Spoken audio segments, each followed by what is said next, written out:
Feliz sábado.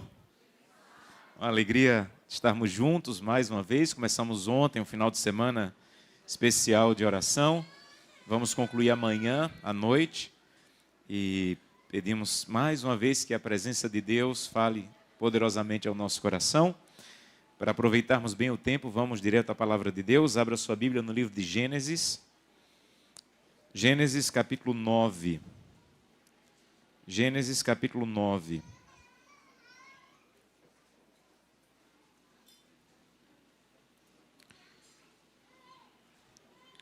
Nós vamos ler 2 versos desse texto, depois vamos ler alguns outros textos da Bíblia, mas vamos começar com Gênesis 9. Nós acabamos de orar, mas sempre que nós abrimos a Bíblia, obrigado, é importante mais uma vez pedir a bênção de Deus. Então, mais uma vez eu te convido a fechar os olhos para falarmos com Deus em oração. Oremos. Querido e eterno Pai, muito obrigado, Senhor, pela oportunidade que temos mais uma vez de escutar a Tua voz através da palavra. Ajuda-nos a nos manter concentrados, ajuda-nos a ter a certeza da Tua presença conosco e ao sairmos desse culto, sairmos na certeza e segurança de que a palavra de Deus foi quem falou ao nosso coração. Santo Deus, que o Teu Santo Espírito que está aqui conosco possa ser sentido por cada pessoa, que a Tua palavra poderosa atenda às necessidades dessa manhã. É o que te peço em nome de Jesus. Amém. Gênesis capítulo 9, verso 20, diz assim: Sendo Noé lavrador, passou a plantar uma vinha, e bebendo do vinho, embriagou-se e se pôs nu dentro de sua tenda. Esse é um texto delicado da Bíblia. E ele é delicado porque Noé é um herói da fé. Noé foi um homem que, de maneira poderosa, foi usado por Deus. Mas sabe o que mais me impressiona na Bíblia? Uma das coisas que mais me impressiona na Bíblia é que Deus não esconde as falhas dos seus heróis. Os heróis de Deus caem, às vezes caem muito feio. Outras civilizações da época bíblica faziam questão de só registrar as vitórias. Por exemplo, você pode estudar qualquer escrito egípcio. Você não vai encontrar registros egípcios sobre as derrotas do Egito, só as vitórias. Você nunca vai ler num registro egípcio que o faraó tal foi derrotado por tal nação. Aconteceu, várias vezes o Egito foi derrotado por outras nações, mas nunca registrado pelos egípcios, porque eles diziam, só podemos registrar as vitórias. Deus não. Porque a palavra de Deus foi escrita para mim e para você, e nós não temos só vitórias, nós temos derrotas também. Por isso a Bíblia faz questão de registrar derrotas terríveis, como a derrota de Davi. A queda de Davi está de maneira detalhada escrita na Bíblia. A derrota, a queda de Noé está, acabamos de ler. Um momento de fraqueza de um homem grandioso chamado Elias está registrado na Bíblia, para você saber que Deus é o Deus que cuida e levanta os fracos. Um dia eu estava dando uma palestra no encontro de casais. Quando eu terminei minha primeira palestra, um casal se levantou para dar um testemunho. E o homem começou a dar o testemunho, o esposo disse assim: estamos casados há 30 e tantos anos, nunca discutimos, nunca brigamos. Eu levantei e saí. Eu digo, não me representa. Um casal que diz que está casado há 30 anos e nunca discutiu, nunca brigou, não vai me ajudar em nada. Eu quero ouvir um casal que diz assim: estamos casados há 30 anos, já tivemos brigas, problemas difíceis, quase pensando em separar, mas estamos aqui. Esse eu quero ouvir. Porque essa pessoa vai se parecer mais comigo. É por isso que a Bíblia registra quedas, para dizer Deus é o Deus, que foi Deus de homens e mulheres que caíram, mas que os levantou. Mas eu quero estudar essa manhã esse texto sobre uma outra perspectiva, não da queda de Noé. Uma coisa que está mais evidente no texto. que é uma coisa que geralmente nós não notamos na Bíblia, mas é muito recorrente na Bíblia, que é a relação entre a fé e o trabalho. Um dos temas talvez mais recorrentes da Bíblia é a relação entre fé e trabalho. Eu falei ontem que a Bíblia foi escrita em outra cultura, que não a nossa. E aqui está uma outra lição do que eu tentei falar ontem. Na nossa cultura, fé é uma coisa, trabalho é outra. Então a fé eu vivo aqui. Lá fora é um mundo terrível que eu tenho que agora batalhar e lutar sozinho. Isso não faz parte da mentalidade bíblica. Aqui é a igreja. E lá fora continua sendo a igreja, não importa em que eu me envolva. Então aqui nós estamos envolvidos por um templo. Mas quando sairmos por aquelas portas, vão sair cerca de 200 templos. Um para ser empresário, outro para ser templo como psicólogo, outro para ser templo em casa, outro para ser templo como professor, porque na Bíblia a relação entre fé e trabalho é a mesma coisa. Sabe o que o texto diz? O texto diz assim: Noé tinha um trabalho. Noé, ele era lavrador. Noé enfrentou o dilúvio, era um gigante de Deus, mas isso não o isentava de trabalhar. E se alguém já trabalhou na roça, eu cresci no interior, na roça, e eu sei o trabalho que dá. Então Noé trabalhava e trabalhava duro. Noé era lavrador. Primeira lição do texto: trabalhe. Mas a Bíblia não diz só que Noé tinha uma profissão. A Bíblia diz que Noé também trabalhava. Porque uma coisa é ter uma profissão, outra coisa é trabalhar. Então a Bíblia diz que Noé não apenas era lavrador, mas ele trabalhou e plantou uma vinha. No tempo de Paulo, na cidade de Tessalônica, que era uma cidade importante do Império Romano e que tinha uma igreja forte, apareceram alguns cristãos dizendo assim: Jesus está voltando em alguns dias. Eu tenho tanta certeza da volta de Jesus que não vou mais trabalhar. E essas pessoas que queriam só agora ver pregando e não trabalhando, começaram a dizer assim: olha, já que agora eu estou tão certo da volta de Jesus e não estou trabalhando, você tem que me manter e me dar comida enquanto Jesus não vem. Aí Paulo, que era muito direto, ele disse assim: quem não trabalha não come. Simples, resolveu a questão. Você não quer trabalhar não porque está esperando Jesus voltar? Não, não quero trabalhar porque Jesus vai voltar rápido. Ok, não tem problema. Mas quem não trabalha, não come. Então sabe o que a Bíblia está dizendo? Não tenha só um trabalho, mas trabalhe, se dedique. E pais, ensine isso para o seu filho desde pequeno. Isso é um princípio bíblico. Ensine o valor do trabalho desde pequeno. Não permita que seu filho ache que sua carteira é uma máquina de produzir dinheiro, que quando você abre o dinheiro brota. Faça que ele entenda o valor do trabalho, o custo do trabalho. Às vezes eu estou com meu filho Samuel e no final do sermão, às vezes um irmão diz assim: pastor, o senhor pode me dar esse seu sermão? Eu disse: claro, está aqui o sermão. Aí eu digo: Samuel, você sabe quantas horas eu gastei para produzir esse sermão? Ele diz: não, papai. Eu disse: esse sermão aí eu gastei 14 horas para produzir, para escrever, para estudar, para pesquisar. 14 horas. Aí ele diz assim: a pessoa pegou em 2 minutos, não foi, papai? Eu digo: foi. Samuel, trabalho tem um custo.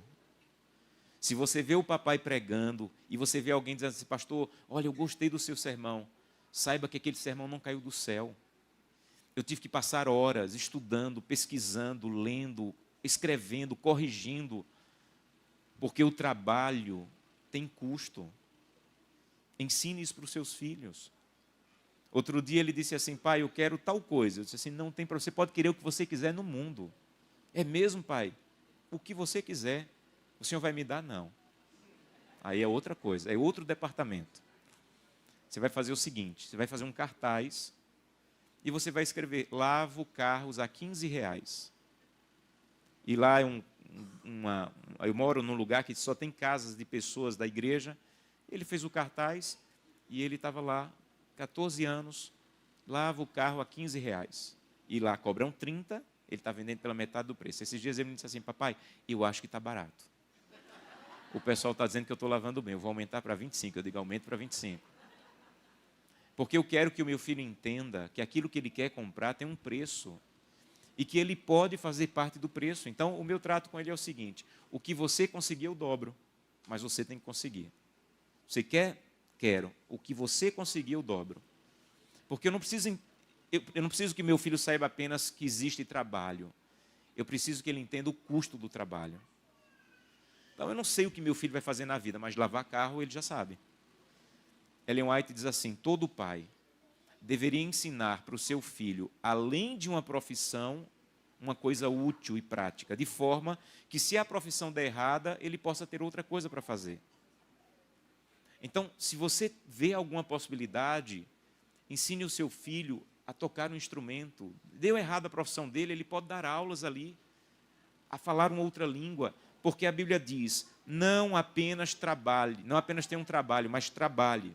Mas sabe o que é que a Bíblia diz também aqui? Noé era lavrador e Noé plantou. E a vinha de Noé produziu. Porque aqui diz que ele fez vinho. E só pode ter vinho se tiver o quê? Uva. E só pode ter uva se tiver plantado. E só pode plantar se trabalhar. Então sabe o que é que a Bíblia está dizendo? É o seguinte: tenha um trabalho, mas não só tenha um trabalho, trabalhe. E se você trabalhar, vai produzir. Deus vai te abençoar. Eu não sei em que momento você está no seu trabalho, talvez no momento difícil, talvez no momento de queda, talvez no momento de depressão, talvez no momento de dificuldade. Confie em Deus, continue dando o seu melhor.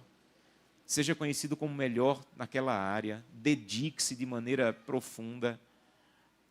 O livro de Provérbios diz que quem faz bem o seu trabalho vai ser sempre colocado entre os reis. Isso é lindo, não é?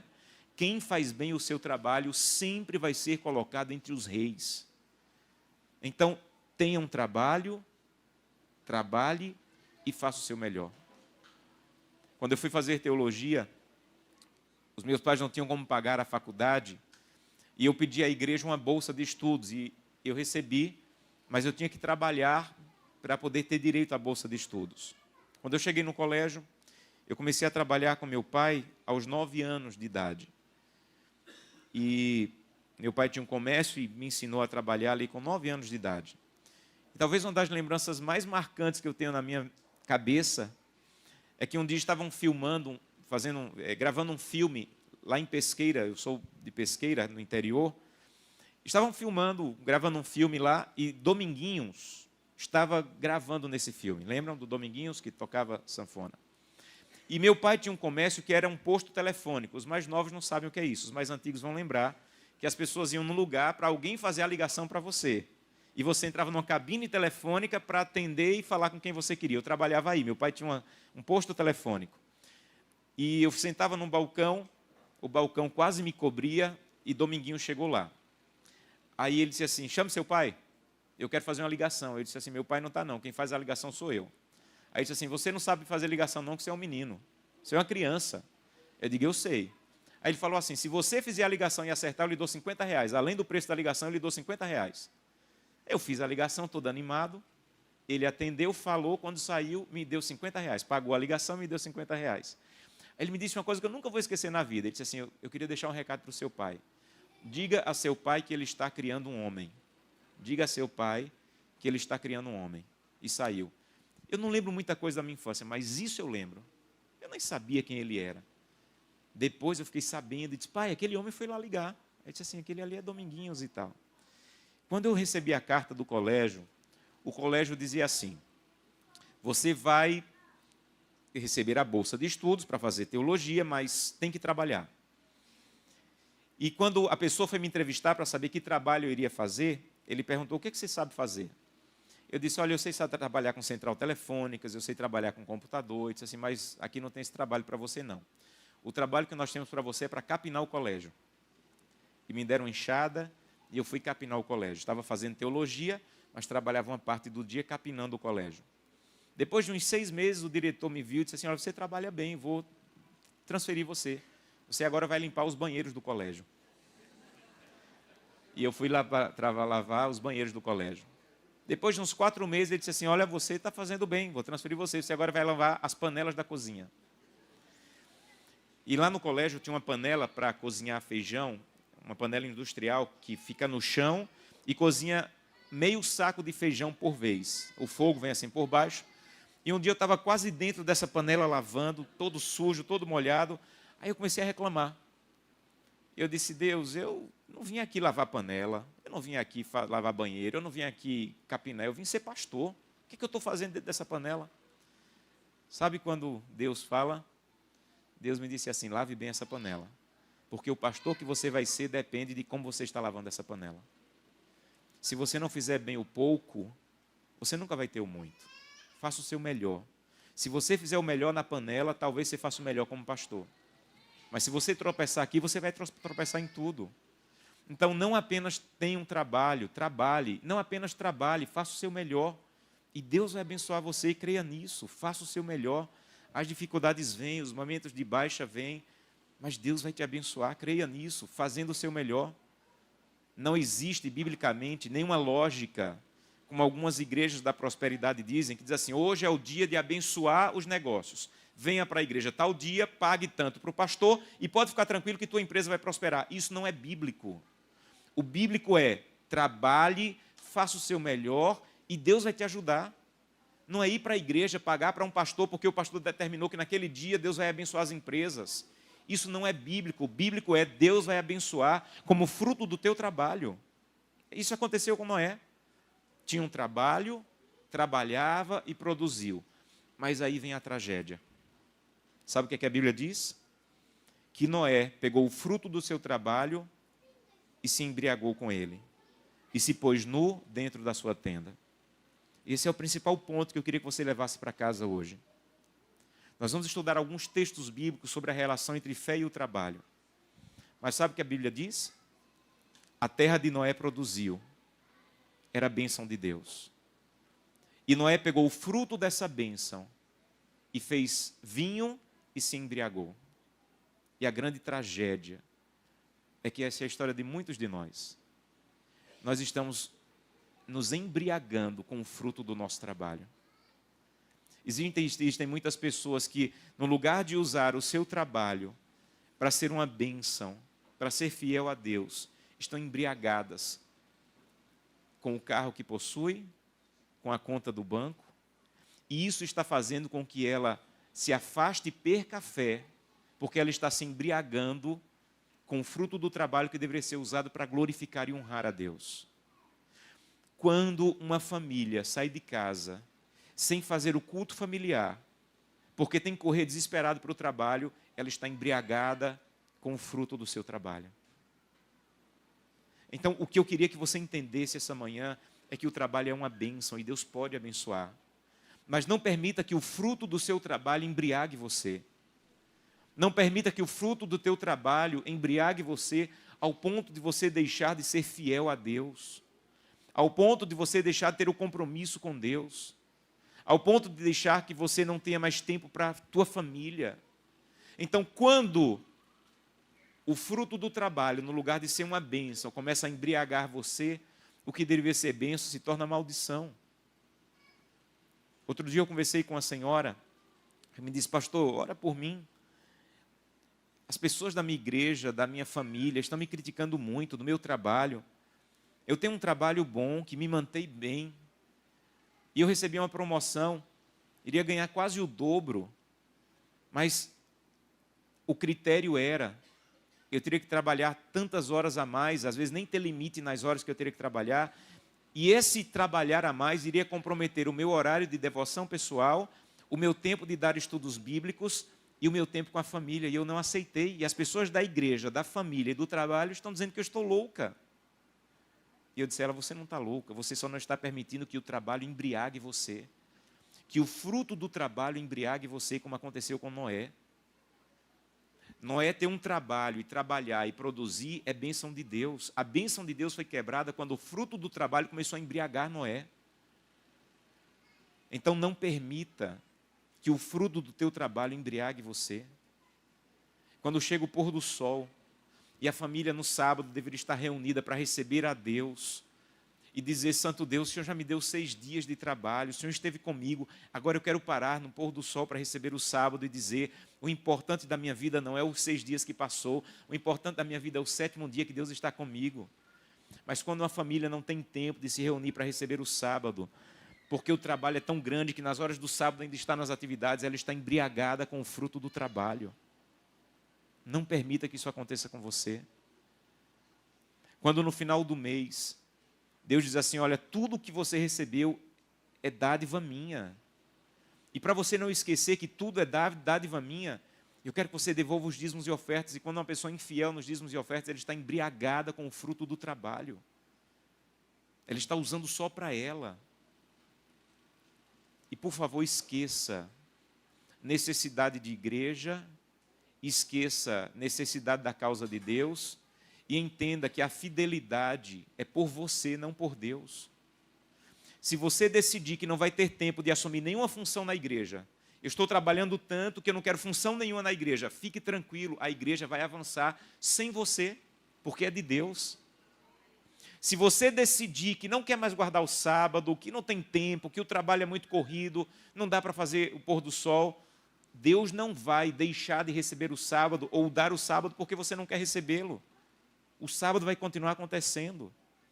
Se você decidir que não tem como ser fiel, que não é possível, não vou ser fiel nos dízimos e ofertas, fique tranquilo, a igreja vai vencer com ou sem o seu recurso, porque é de Deus. A grande tragédia é que você vai se embriagar com o que deveria ser uma bênção. Essa é a tragédia.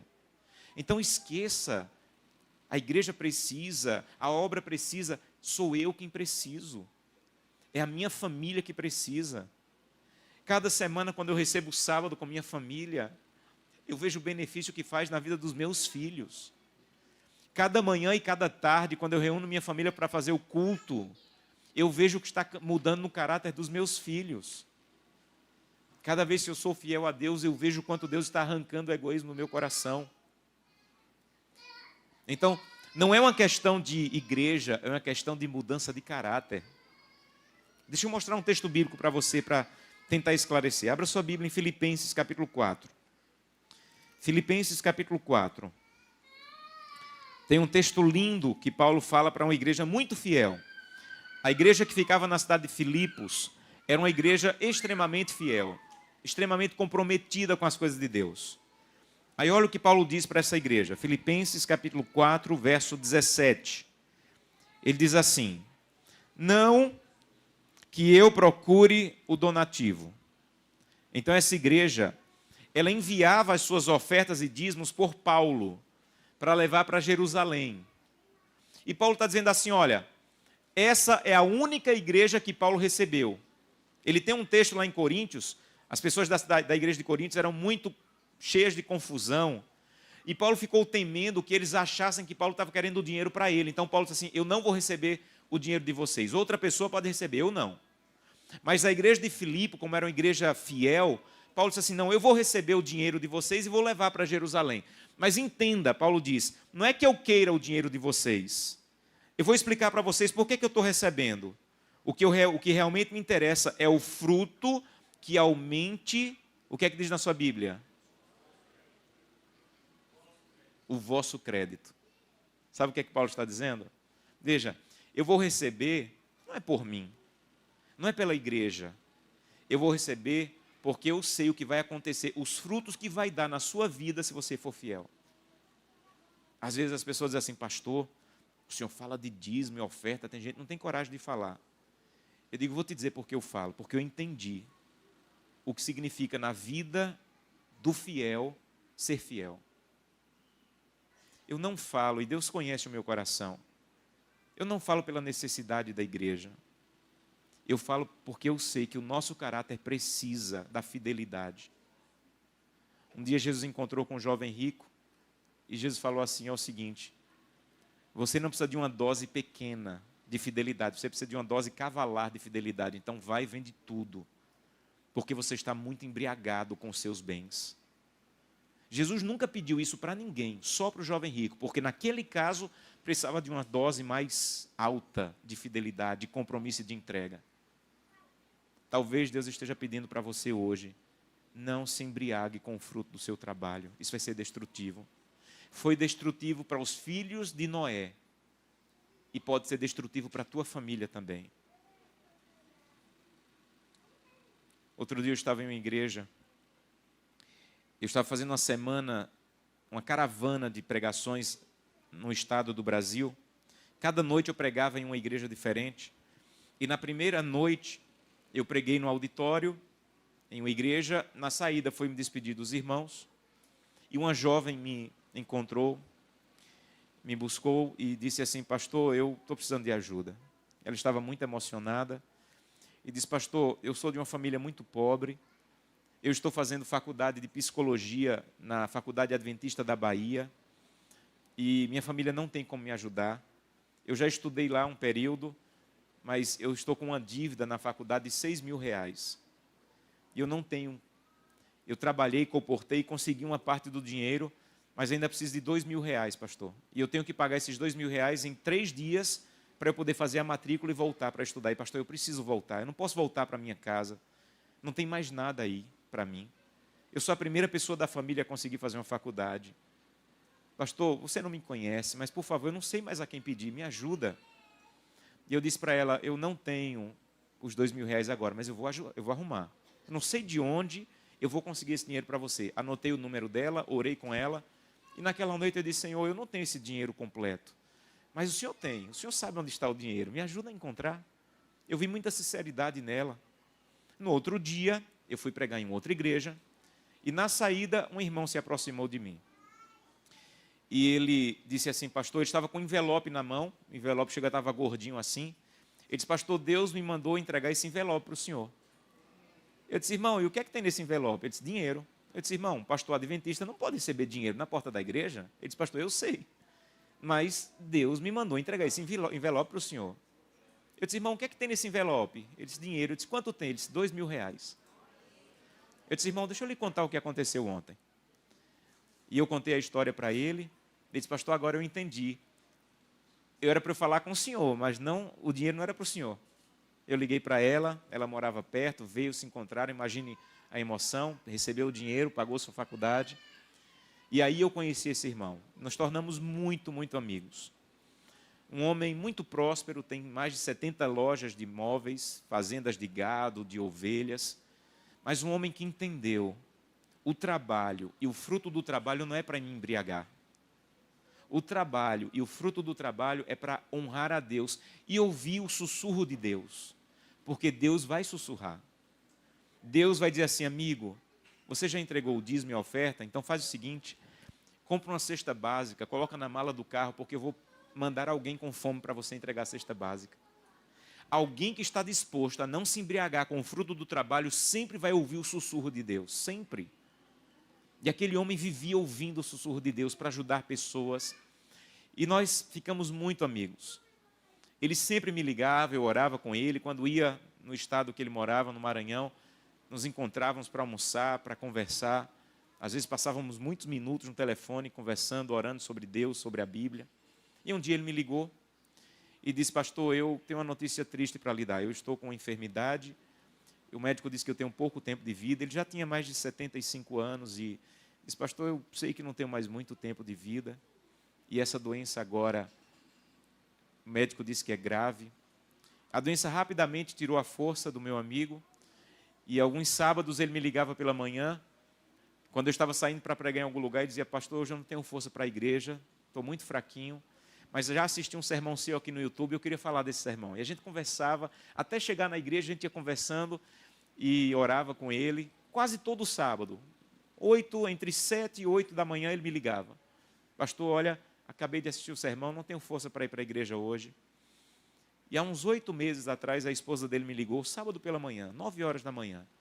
Eu pensava que era por um dos sermões que ele havia assistido, e ela disse: ô pastor, hoje não é por um sermão. O seu amigo está na UTI, e o médico disse que ele tem poucas horas de vida. Naquele mesmo sábado, umas 11h30 da manhã, meu amigo morreu. Eu senti muito, estava em outro lugar pregando, em outro país, não pude estar lá. E durante a semana eu liguei para a esposa, para orar com ela, para tentar confortar. E ela me disse assim: pastor, você quer saber como foram os últimos dias do seu amigo? Eu disse: claro. Ela disse: pastor, ele estava em paz. Estava em paz com Deus, tinha certeza da salvação. E um dia, nós estávamos conversando e eu disse assim: querido, o que é que você quer que eu coloque na lápide ali no cemitério? A gente conversava já abertamente da morte, ele estava em paz. E eu perguntei, você quer que eu coloque o seu nome e que você era empresário? Você quer que eu coloque lá na lápide o seu nome, que você era fazendeiro? Ele disse, não. Lá na lápide, no cemitério, eu quero que coloque o meu nome e eu quero que coloque assim, diácono da Igreja Adventista do Sétimo Dia. E ela disse assim, mas ninguém sabe o que é um diácono. Ele falou, por isso. Porque vão lhe perguntar, vão dizer, que negócio é esse de diácono? Aí é sua oportunidade de dizer quem eu sou e o Deus que eu sirvo. Ele disse, eu não quero ser conhecido como empresário, eu não quero ser conhecido pelas lojas, eu não quero ser conhecido pelas fazendas, eu quero ser conhecido por minha relação com Deus e o Deus que eu aprendi a servir. E ele falou, tem mais. Ele tinha um terno, que ele só usava esse terno para ir para a igreja ser diácono. Era um terno dedicado para a igreja.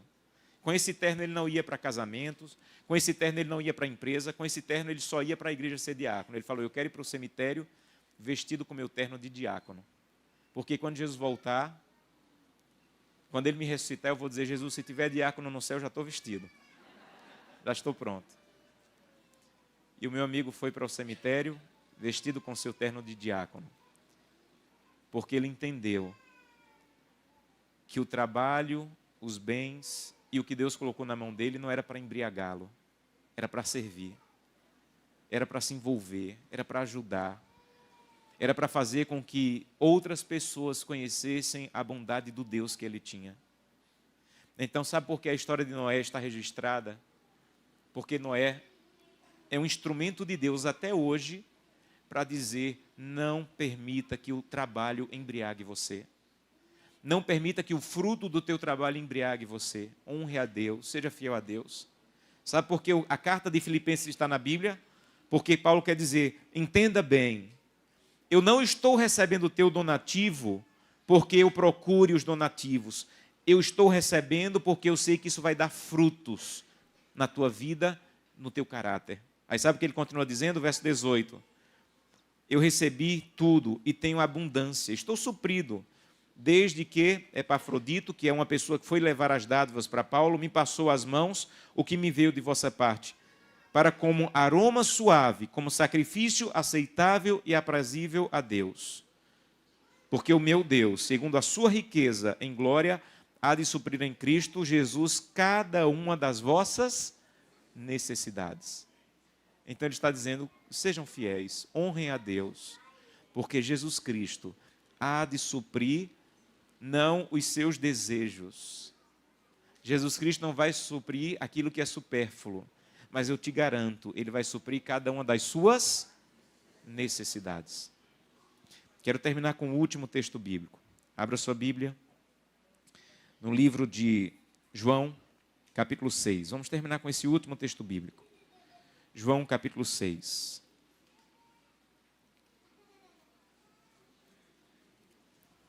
Verso 5. João 6, 5. Então Jesus, erguendo os olhos e vendo uma grande multidão que vinha ter com ele, disse a Filipe, onde compraremos pães para dar a comer a essa multidão? Mas Jesus dizia isso para os experimentar, porque ele já sabia o que ia fazer. Então Jesus não perguntou porque queria a resposta. Jesus perguntou porque queria ensinar uma lição. Assim são as perguntas de Jesus na Bíblia. E aí, verso 7, Filipe respondeu, Senhor, não bastaria 200 denários de pão para receber cada um o seu pedaço. Então, Filipe tinha a cabeça o seguinte, trabalho é para comprar. E se eu tenho trabalho e dinheiro, eu tenho o poder de comprar. Porque é assim que a nossa mente funciona. Se eu tenho trabalho, eu tenho dinheiro, eu tenho poder. Mas Filipe percebeu que ele não tinha dinheiro. Aí ele falou assim, 200 denários. Deixa eu te explicar o que é 200 denários. Uma pessoa no tempo de Jesus trabalhava o dia para ganhar 1 denário. 200 denários são mais de 6 meses de trabalho. Então Filipe disse assim, Jesus, se eu trabalhasse 6 meses, não era suficiente para comprar um pão para cada pessoa. Porque trabalho é dinheiro, dinheiro é vida. Jesus falou assim, se eu estiver, não. Se eu estiver, eu sou a vida. Não é o trabalho que é a vida. Eu sou a vida. Por isso que mais à frente ele disse assim, eu sou o pão da vida. Não tem esse pão que você achou que tinha que trabalhar 6 meses para comprar, sou eu. Eu posso cuidar de você. Me priorize, me honre, me coloque em primeiro lugar, porque eu vou quebrar o ciclo de trabalho é dinheiro e dinheiro é poder. Deve ter trabalho, mas o poder sou eu na tua vida. E eu posso pegar o pouco. Aí chegou André. Aí André disse assim, Jesus, olha, eu vou falar uma besteira aqui. Eu estou até com vergonha de falar isso, mas eu vou falar. Eu consegui alguns poucos pães de cevada e alguns poucos peixes. Mas isso não é nada diante da multidão. No tempo de Jesus, as pessoas comiam 2 tipos de pães, de trigo ou de cevada. Os ricos comiam de trigo, os pobres de cevada. Então, André e João faz questão de relatar que o pão não era de trigo, não era um pão de rico, era um pão de pobre, era pão de cevada. Aí Jesus diz assim, não é suficiente. Coloque nas minhas mãos que eu vou quebrar o ciclo de dinheiro é poder. Eu sou poder. E se você colocar nas minhas mãos, eu vou fazer coisas grandiosas com coisas pequenas. Se você me priorizar, eu posso fazer com que a tua vida dê frutos além do que ela poderia dar. Você vai terminar o mês e vai dizer, Senhor, eu não sei o que aconteceu, mas eu vi tanta bênção. E Deus vai dizer assim, é porque eu estou na tua vida.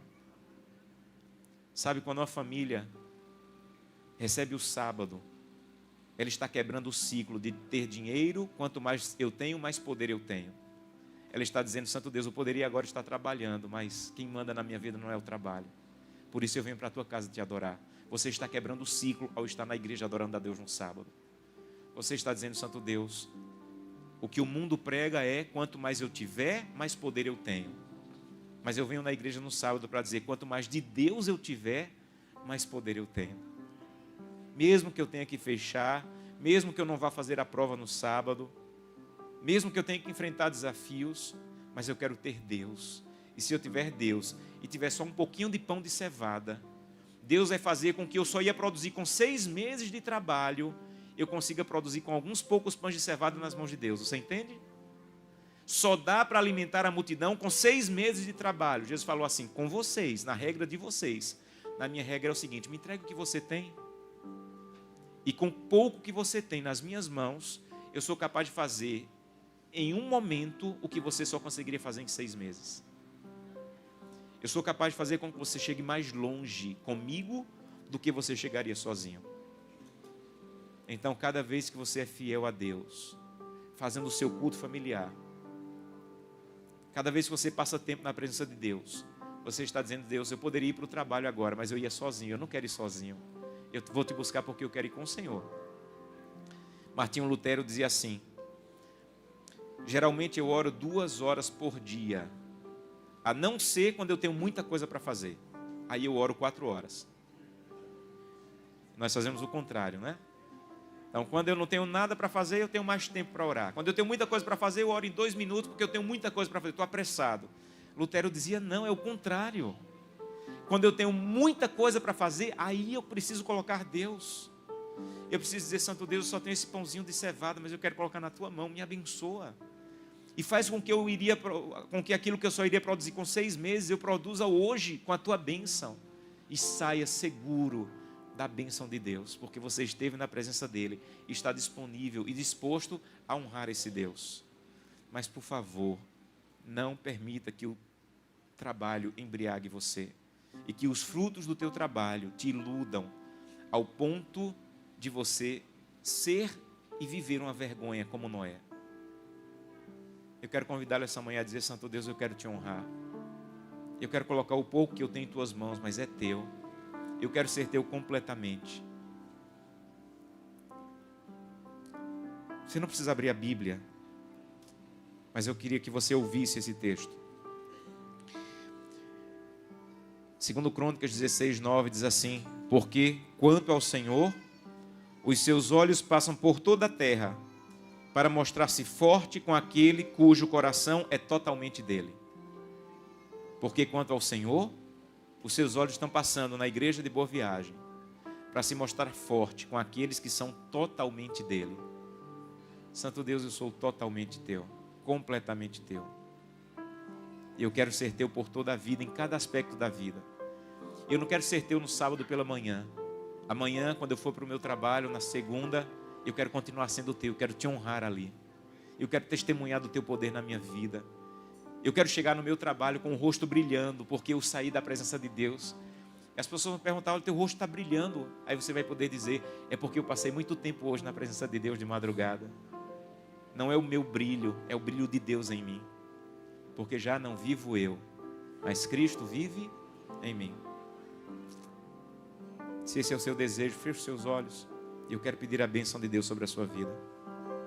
Querido e eterno Pai, muito obrigado por essa história que tem o seu desastre, mas também tem as suas lições. Um homem de Deus que caiu, para alertar homens e mulheres de Deus para que não caiam no mesmo lugar que ele caiu.